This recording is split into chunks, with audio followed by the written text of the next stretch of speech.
I have a story to tell. What's that? Stick around and find out.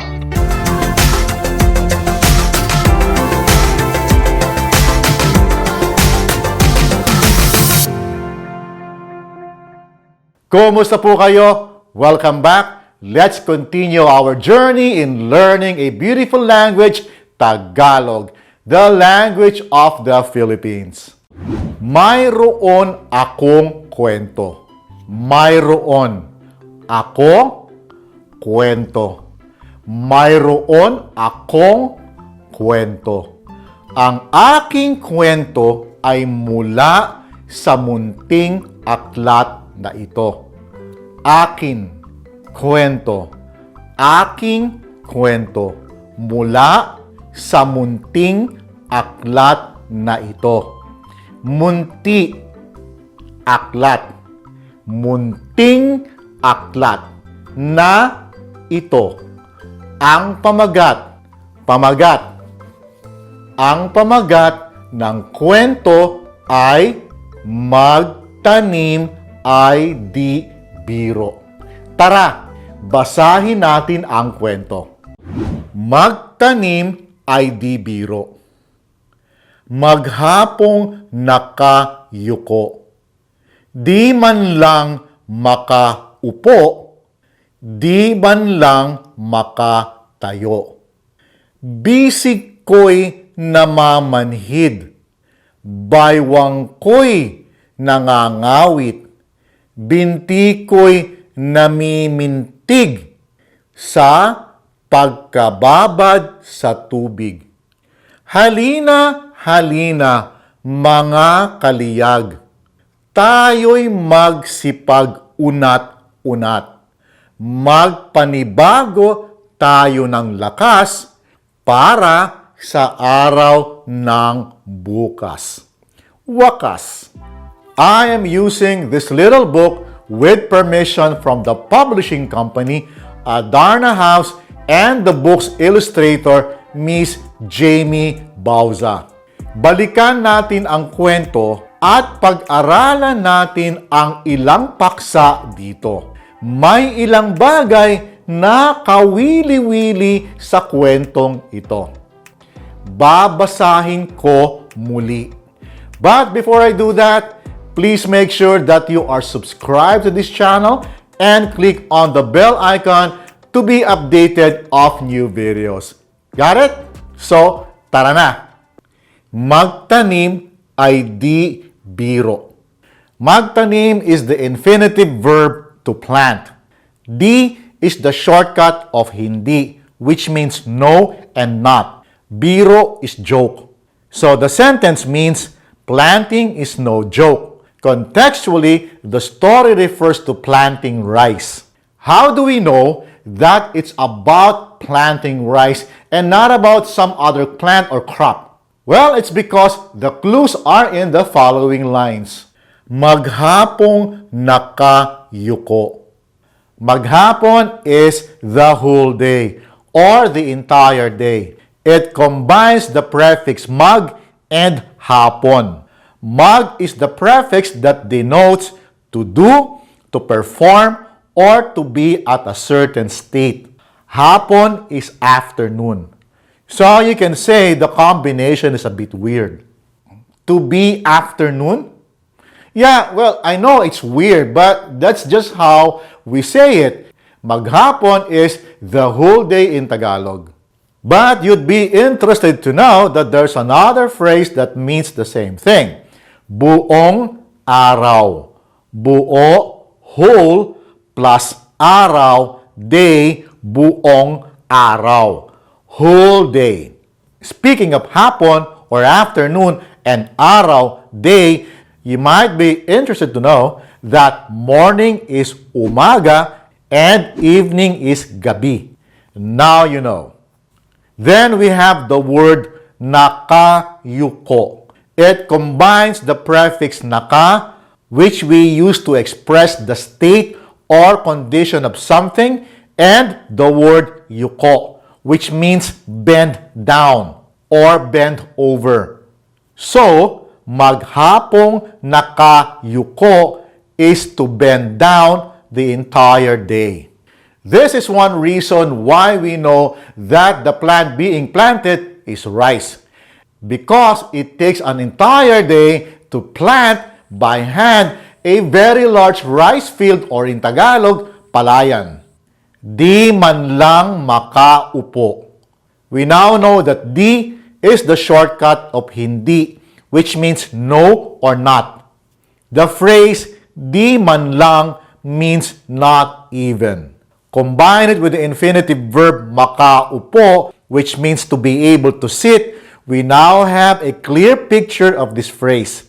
Di man lang makaupo, can't even sit down. Di man lang makatayo. We now know that di man lang means can't even blank. Makatayo. This is a combination of the prefix maka, which is used to express the ability to do something, and the root word tayo, stand up. Di man lang makatayo, can't even stand up. Side note, be careful with pronouncing this word. Tayo, stand up. On the other hand, tayo is the personal pronoun we. Cool? Bisig ko'y namamanhid. Bisig is arm. Bisig ko'y is the short version of bisig ko ay. My arm is. Namamanhid is the combination of the prefix na and the adjective manhid, the root word for numb. You know, when a body part can't feel anything, you get namanhid, the verb to be numb. But as you can see, there is an extra syllable, ma. That's the repeat of the first two letters of the verb manhid. You now have namamanhid. All these combinations mean to be in the state of numbness. Bisig ko'y namamanhid, my arm is in a state of numbness. Baywang ko'y nangagawit. Baywang is hips. We now know what ko'y is, so we have baywang ko'y, my hips are blank. Nangagawit. This word has the same formula as namamanhid. It combines the prefix na plus the reduplicated syllable nga, which comes from the root word ngawit, which means to be tired from being in the same position for a long time. You now have the word nangagawit, to be in a state of tiredness from assuming a position for a long time. Take note, there's a more general term for tiredness in Tagalog, and that is napapagod, to be in the state of being tired. Can you guess the root word? Yes, it's pagod. Good job. Binti ko'y namimintig. Binti is leg. Namimintig is the combination of the prefix na plus the reduplicated first two letters M and I, which comes from mintig, the root word that means to throb or to shake uncontrollably. My leg is shaking. Sa pagkababad sa tubig. You must know by now the preposition sa, which is an all-in-one preposition equivalent to in, on, off, at, etc. In this context, the first sa means because of. Tubig is water. Sa tubig, in water. Pagkababad is the combination of the prefix pagka, which means to be in a certain state or condition, and the root word babad, soak. Binti ko'y namimintig sa pagkababad sa tubig. My leg is shaking because of being soaked in water. That's the other reason why we know it is rice that is being planted.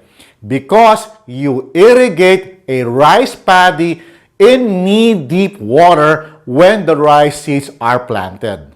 Halina, halina, mga kaliyag. Halina is let's go. Mga kaliyag is companions. You see the plural marker mga, which signals that the succeeding word is in the plural form. You won't hear the words halina and kaliyag much in the National Capital Region of Metro Manila. You will hear these words more often in Tagalog-speaking provinces outside of Metro Manila. In Metro Manila, you will hear tara, let's go, and kasama, companion. Cool? Tayo'y magsipag-unat-unat. Tayo'y is short for tayo ay. Without much context, this phrase can mean we are or let us do something. Magsipag-unat-unat. Magsipag is a prefix that denotes doing a collective action or actions done by 3 or more people. Unat means stretch. Unat-unat is stretch. The repetition is to emphasize the action that needs to be done. Tayo'y magsipag-unat-unat. Let us all stretch or let us all do some stretching. Magpanibago tayo ng lakas. Magpanibago is to renew. It is the combination of the prefix mag, to do, and panibago, renew, which comes from the root word bago, new. Lakas is the root word for strength. Magpanibago tayo ng lakas. Let us renew our strengths. Para sa araw ng bukas. Para is for. Sa araw is on the day. Ng bukas is of tomorrow. For the day of tomorrow? Sounds weird, no? Well, if you literally translate it into English, then yes. You can say para bukas, for tomorrow, which is perfectly fine. To say para sa araw ng bukas is being poetic. Wakas, the end.